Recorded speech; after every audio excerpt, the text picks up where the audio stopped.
My journey with cancer spans dark clouds of diagnoses and lost family members, but also silver linings filled with early detection, saved lives, and a newfound mission to support others.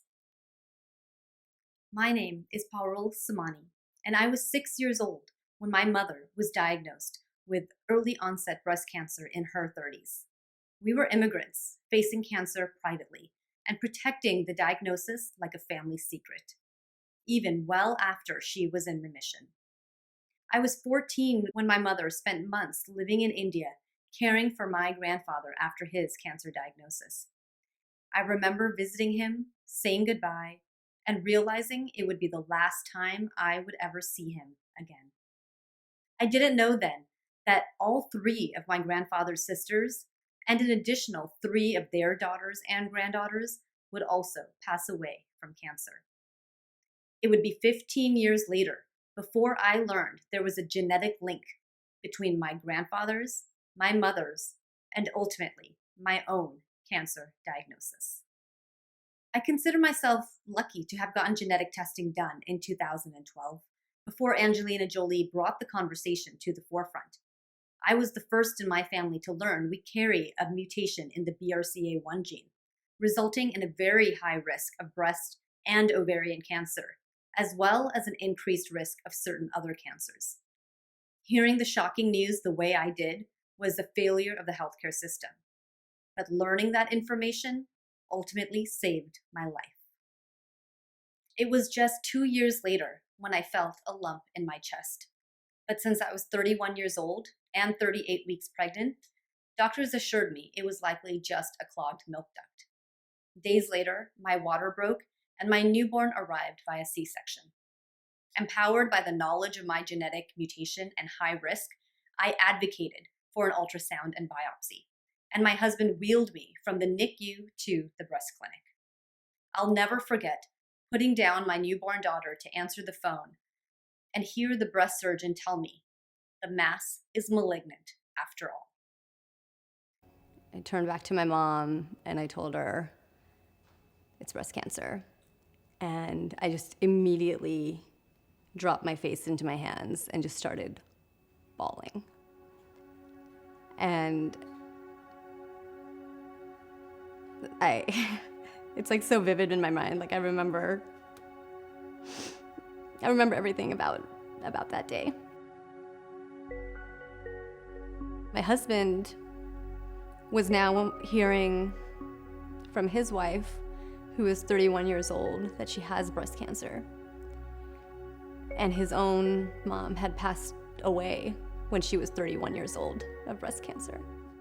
I had stage 2 triple negative breast cancer and would require chemotherapy, a bilateral mastectomy, and breast reconstruction. Early detection saved my life, and I'm thankful to be in remission. Mine, however, was not the only life saved. In the 30 years since my mother's breast cancer diagnosis, nobody had suggested she get genetic testing done. Once we confirmed she too has a BRCA1 mutation, we feared for her elevated risk of ovarian cancer, a cancer most often detected only at an advanced, untreatable stage. With great effort, she was convinced to proceed with a prophylactic removal of her tubes and ovaries. We were relieved when the preventive surgery went well. None of us could have imagined that the biopsy results of the removed organs would show that there had actually already been cancer growing in the tubes. We had miraculously caught it at stage 1 when it was still more treatable, simply because we had sought out this preventive surgery.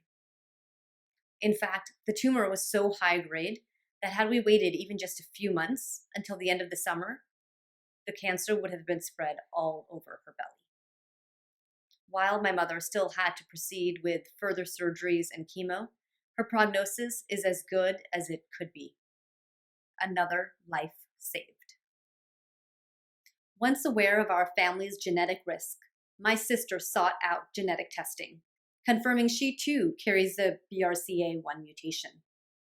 Having witnessed her mother's and sister's diagnoses, and now empowered by the knowledge of her personal risk, she chose to become a previvor.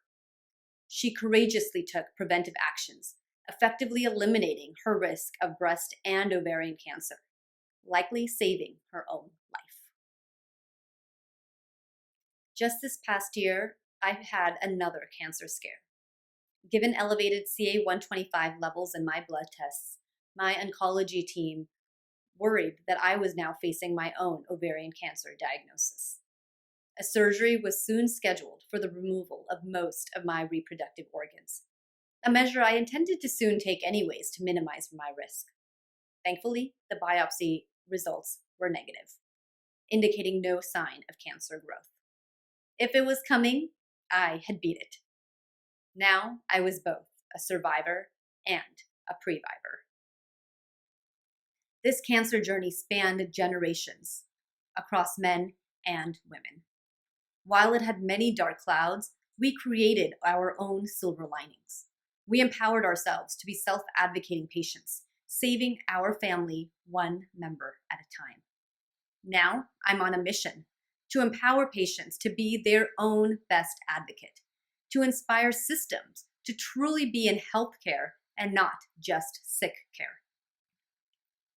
With 4 daughters between my sister and me, we demand improvements to how cancer is treated, detected, and importantly, prevented in the years to come. To achieve the goals outlined for Cancer Moonshot, I urge the White House to consider the role primary care providers must play. To enable earlier detection and prevention, physicians require more education on actionable genetic testing in medical school. They must be equipped to offer genetic testing to their patients and appropriately counsel them based on their risk profile. To address inequities, communities should be able to turn to their local PCPs for guidance, rather than life-saving information and resources only being available to the select few who are lucky enough to access them. With the rising number of cancer patients and survivors we will have in the population, PCPs must be equipped to manage the ongoing health and unique needs of those individuals once they are past active treatment. Lastly, we must invest in cancer vaccine research with the same urgency as the accelerated development of the COVID-19 vaccines. As a BRCA1 carrier, cancer survivor, previvor, caregiver, and former genomics executive, I would be honored to contribute my professional and personal experiences to Cancer Moonshot and do my part to help end cancer as we know it. I'm a BRCA carrier, I had breast cancer, and I have 2 young girls. But I guess medicine has come such a long way that I used to have to believe that by the time they're older, this won't even be a concern.